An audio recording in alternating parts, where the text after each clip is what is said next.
mutasi itu harus persetujuan Dinas Pendidikan. Ternyata fakta di persidangan, hakim menemukan dengan bukti yang dia buat tidak ditemukan. Jadi jadi bupati sendiri yang menyatakan dalam jawabannya maupun dalam bukti bahwa usulan mutasi itu harus berdasarkan rekomendasi dari Kepala Dinas Pendidikan.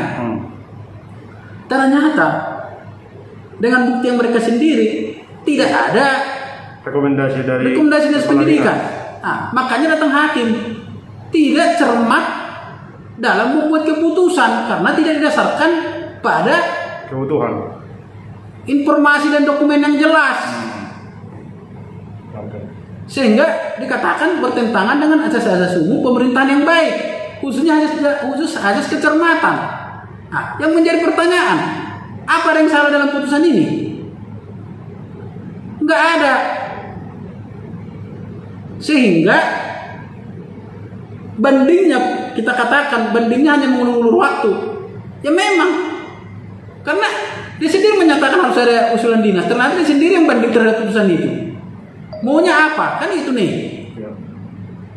Nah, yang kedua, mengenai izin tertulis dari Menteri Dalam Negeri.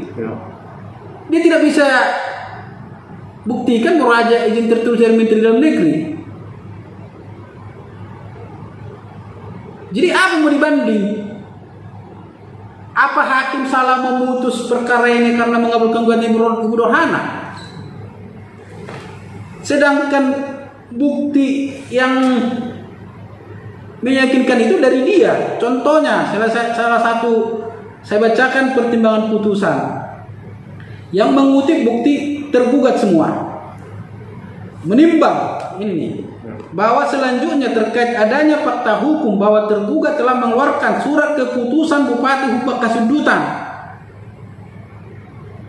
tentang perubahan atas keputusan Bupati Bangka-Sundutan tentang mutasi, sebagaimana bukti T7 pengadilan berpendapat bahwa tergugat dalam melakukan objek sengketa tidak didasarkan pada informasi dan dokumen yang lengkap untuk mendukung legalitas objek sengketa, yaitu tidak memperhatikan usul mutasi guru dari Kepala Dinas Pendidikan Kabupaten Bangka-Sundutan. Bukti T3, ini bukti 3, bukti tergugat.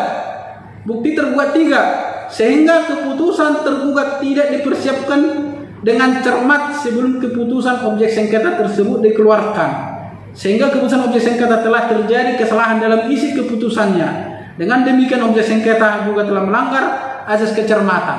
Yang salah di mana? Bukti mereka yang dipakai, bukan bukti saya ya, untuk memutus. Ya. Baru yang kedua, mereka menghadirkan saksi ahli. Ini bukti dari mereka, biar jangan ini jadi simpang siur. Mereka menghadirkan keterangan saksi ahli dari BKN yang bernama Renyasari SH MAP.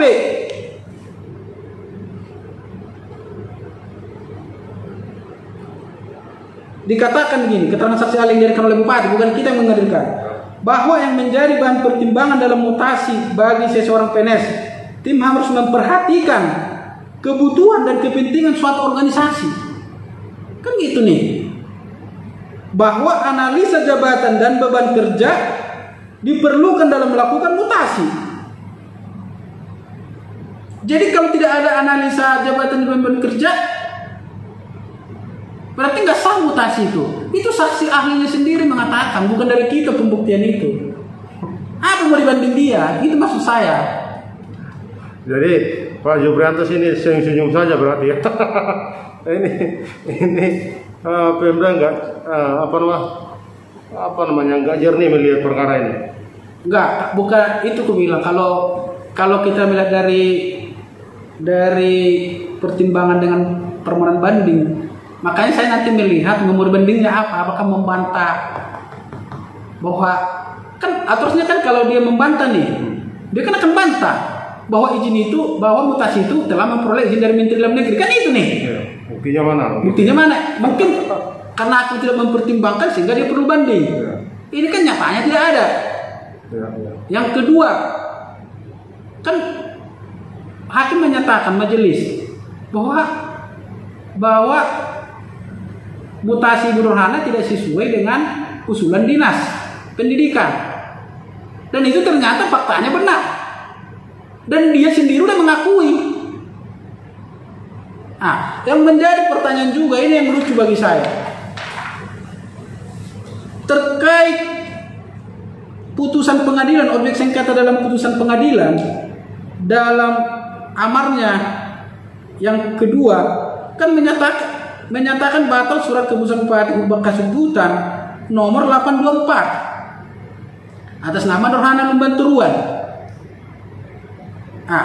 Di mana bupatinya sendiri mengatakan putusan 824 tidak berlaku lagi. Artinya apa? Berarti hakim dengan dia sependapat dong. Kalau kita lihat hanya persoalannya dia mengatakan tidak berlaku, ya kan? Ya. Hakim memerintahkan cabut. Kalau itu dibanding, kan jadi rancu ya. Apa yang mau jadi persoalan? Ya, ya. Sekarang gini, ini ada 2 surat. Satu, bupati menyatakan, ini contoh, bupati menyatakan ini tidak berlaku. Ya. Karena dia tidak dinyatakan tidak berlaku, datang nih hakim nih, ya udah kita batalkan aja. Oke, hakim batalkan. Nah, tiba-tiba bupati menyatakan kami tidak sependapat untuk dibatalkan. Ya. Kan dia sendiri menyatakan tidak berlaku lagi. Ya. Alasan dia menyatakan SK itu tidak berlaku karena tidak sesuai dengan usul dinas dan ada kesalahan ketik. Kalau kita berpikir secara awam, apa yang mau dipersoalkan sehingga banding? Kan itu jadi pertanyaan itu. Maksudnya dia sama maksud hakim sama, cuma penggunaan bahasa yang berbeda antara tidak berlaku dengan batal. Padahal intinya sama ya. Intinya sama.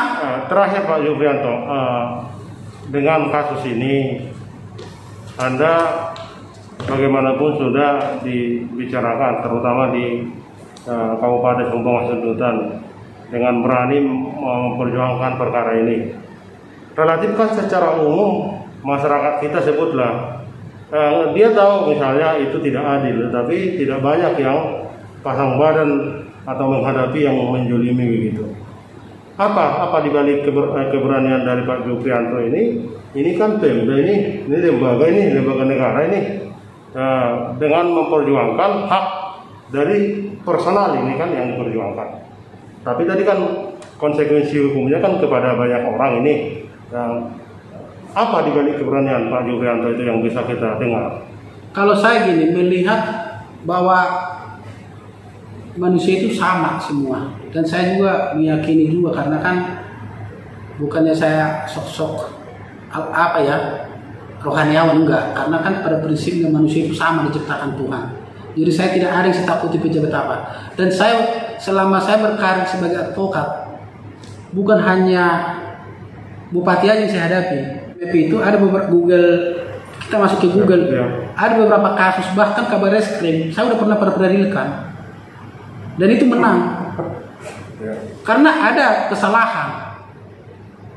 Baru yang kedua itu peradilan terkait kasus di Lampung yang dilakukan oleh Polda Lampung. Yang kedua pernah perkara di Pamekasan, Jawa Timur. Madura itu. Lawan polisi nih. Saya peradilan di selatan, menang juga. Nah, perkara PTWN, saya juga pernah PTWN kan Direktorat Jenderal Pajak. Dan salah satu saksi ahli saya waktu itu Dr. Linto Uluan Siahaan. Menang juga saya. Jadi hakim, kalau saya lihat sekarang ini hakim itu selalu melihat terhadap aturan. Masih banyak hakim kita yang berhati nurani ya. Melihat terhadap aturan karena ini yang saya lawan Direktur Jenderal Pajak dan dihadirkan semua saksi-saksi ahli juga, tapi tetap juga tidak.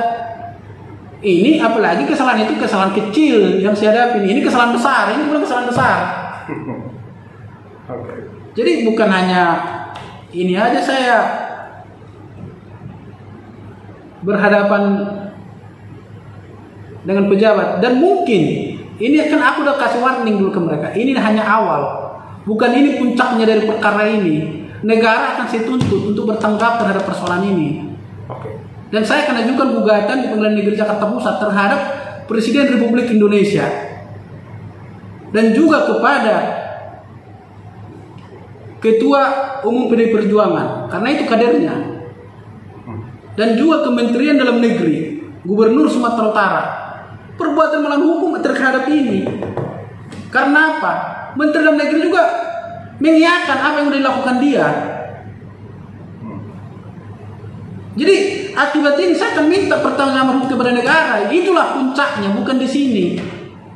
Saya akan bongkar ini semua. Ini bukan ini yang menjadi ibaratnya sebuah gunung. Ini bukan di sini meledaknya gunung itu, tapi nanti ini hanya jalan. Seperti apa namanya, gunung es sebenarnya muncul sedikit, sebenarnya akar masalahnya di pimpinan pusat ini juga ya. Kenapa tujuan saya? Agar kedepannya pemerintah pusat itu benar-benar lah, ketika ada komplain dari masyarakat, jangan langsung asal jawab udah benar, tanpa kau lakukan investigasi. Ya. Akhirnya apa? Sama Kementerian Dalam Negeri, salah jawaban, membenarkan tindakan yang sudah dilakukan oleh bupati. Tidak dilakukan audit ke lapangan. Akhirnya informasi yang masuk ke dia salah. Itulah puncaknya. Tapi itu kemarin kenapa belum saya ajukan? Karena waktu itu saya bilang ke Ibu Nurhana, kalau semua diakhiri dengan baik-baik, kita pun nggak akan seperti ini. Tapi kalau dia mulai, ayo, saya jangan coba-coba dalam hukum ini ingin dipermainkan. Saya akan lihat sampai di mana. Sampai di mana bupati melakukan pembelaan terhadap dirinya. Karena saya selama ini menunggu niat baik dari dia. Tapi dia tidak memberikan respon sama sekali. Dan dia selalu mengatakan ibu guru ini profesional, senior, tidak melakukan pelanggaran, tapi kok perlakukan seperti itu. Sekarang coba kita bayangkan SMP Bakti Raja, SMP 1 Bakti Raja yang murid ibu ini sampai sekarang belum mendapatkan penggantinya. Jadi proses belajar anak-anak jadi terganggu. Iya, itulah yang membuat sedih Ibu Nurhana Banturuan. Nah, makanya karena kesedihan itulah, karena kadang-kadang muridnya sering menyampaikan, "WA Bu, kapan kita belajar bahasa Indonesia?" Ini kan memprihatinkan. Ada satu murid di grup WA yang menulis terutama ke Megawati agar ini diperhatikan, karena tadi kader PDI Perjuangan Bupati ini diberi apa namanya semacam perhatian agar barangkali perlu disanksi juga gitu.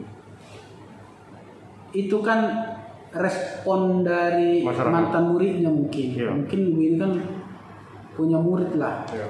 Inilah salah satu muridnya mungkin yang memiliki kepedulian, sehingga dia pun mengetahui karakter ibu ini bagaimana sebenarnya. Kalau ibu ini beratnya jahat, nggak mungkin ada murid yang bela. Cuma karena kita lihat sebagai ibu guru yang pantas diteladani, karena gini, ada murid yang ngasih uang terima kasih pun dia nggak mau terima.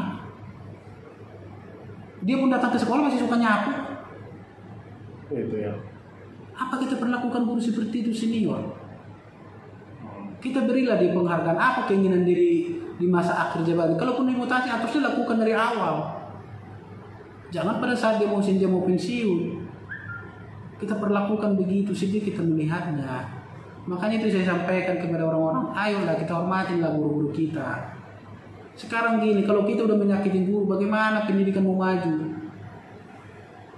Pak Joprianto, ini barangkali 1 menit 2 menit lagi agar kasus ini juga menjadi sebagai apa namanya kasus contoh ini dalam bahasa hukum jurisprudensial, agar mungkin himbauan dari Pak Juprianto agar orang yang berperkara dengan Pemda misalnya, jangan-jangan bukan hanya klien Anda yang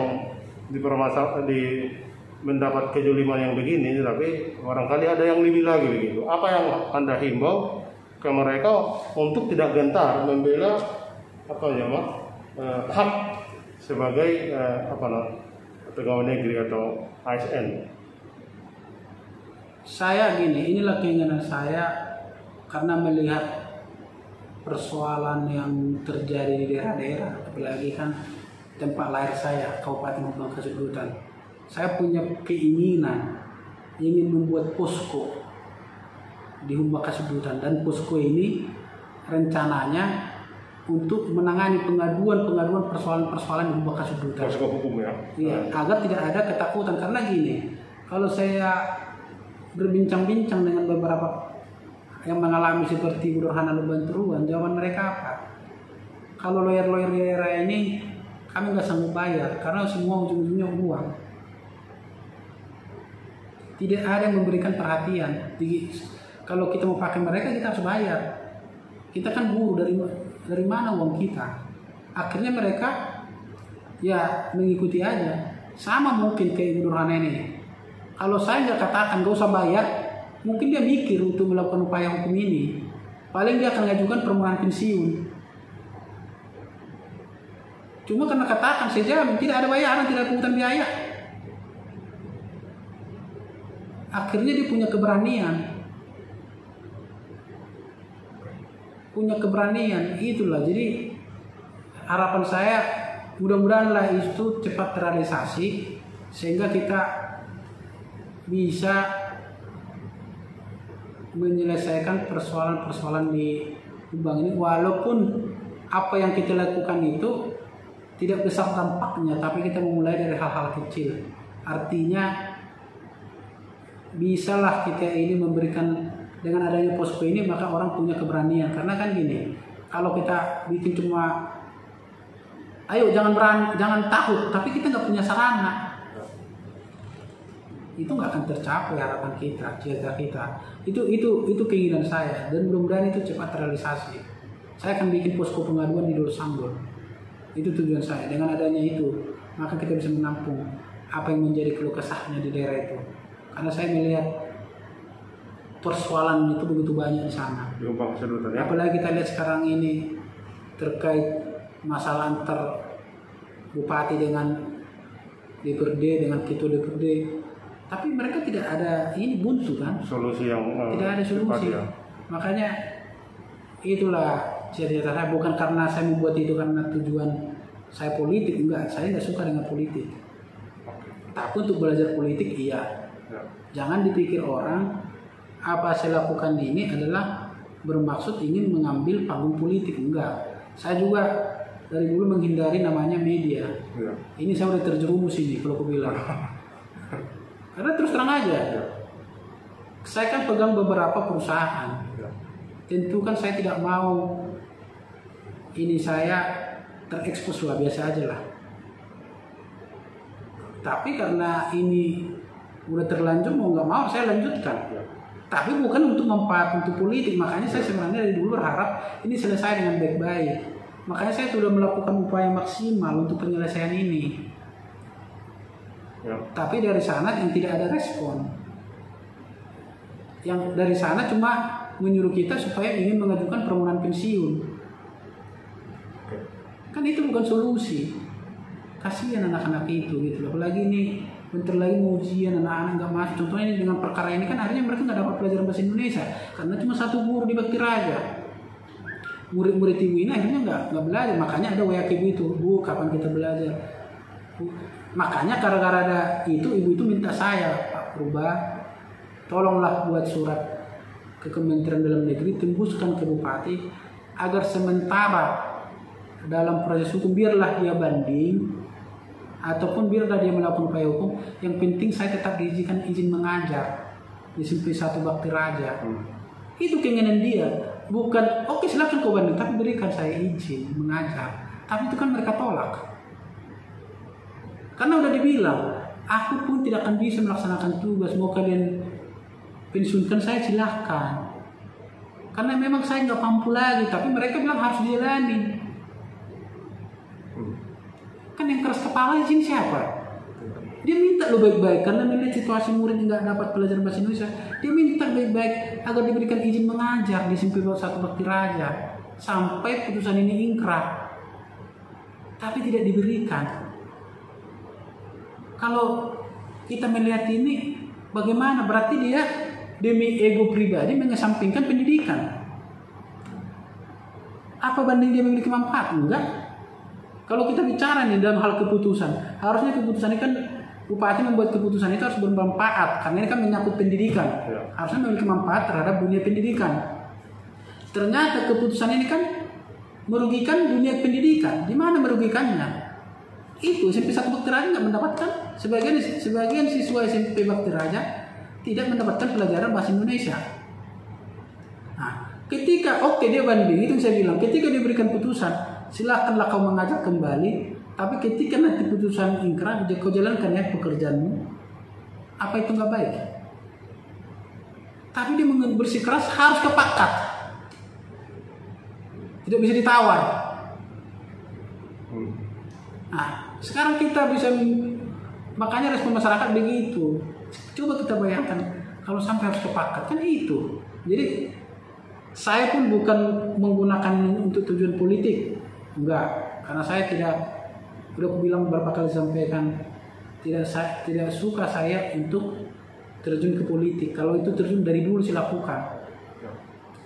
Tapi saya memang karena murni memperjuangkan ini ya. Iya, karena inilah cinta saya ke daerah, dan itu saya lakukan semenjak saya tokat, itu saya lakukan. Saya nggak pernah lupa dengan Bonapasugit saya. Dan saking saya sayangnya dengan Bonapasugit, dalam penentuan DPRD pun saya turun. Agar saya punya cita-cita nih, agar DPRD ini bisa sebagai jembatan ke pemerintah terkait persoalan-persoalan yang ada di kampung halaman saya. Saya pemilihan DPRD saya rugi. Saya keluar uang. Saya kumpulkan orang-orang di kantor saya untuk memenangkan salah satu caleg dari Bakti Raja. Makanya ketika terjadi kasus ibu ini, yang pertama saya lakukan, coba kalian pergi ke anggota DPRD yang dulu kita pilih. Apa responnya? Boleh bocor? Tapi dia tidak cuma respon, udah jalanin aja.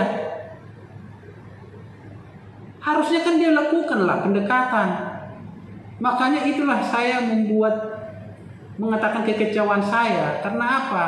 Saya ikut berjuang ke dia. Saya hantar dia ke tempat dulu yang enak itu. Bahkan ketika dia nggak tercatat dalam daftar caleg PSI, saya nyuruh dia datang ke Jakarta. Saya yang bawa dia ke salah satu caleg PSI DKI Jakarta Selatan, Saud Pasar Ibu. Saya yang bawa dia ke situ. Akhirnya si Saud bawa dia ke Sekjen. Presiden Tony. Nah, dari situ disampaikan ke saya, ternyata hanya ada tampu bolon dosen di UKI. Ya. Itu yang menyelesaikan katanya. Saya kontak dia. Tolong bang, ini caleg dari kampung halaman saya, tolong perhatikan. Enggak lama kemudian keluar putusan dari kode etiknya. Baru dia dilantik. Tapi dia bukannya ada support ke saya, enggak. Itulah hidup ya. Selalu banyak hal yang enggak kita mengerti. Yang dibantu pun belum tentu membantu kita ya. Enggak.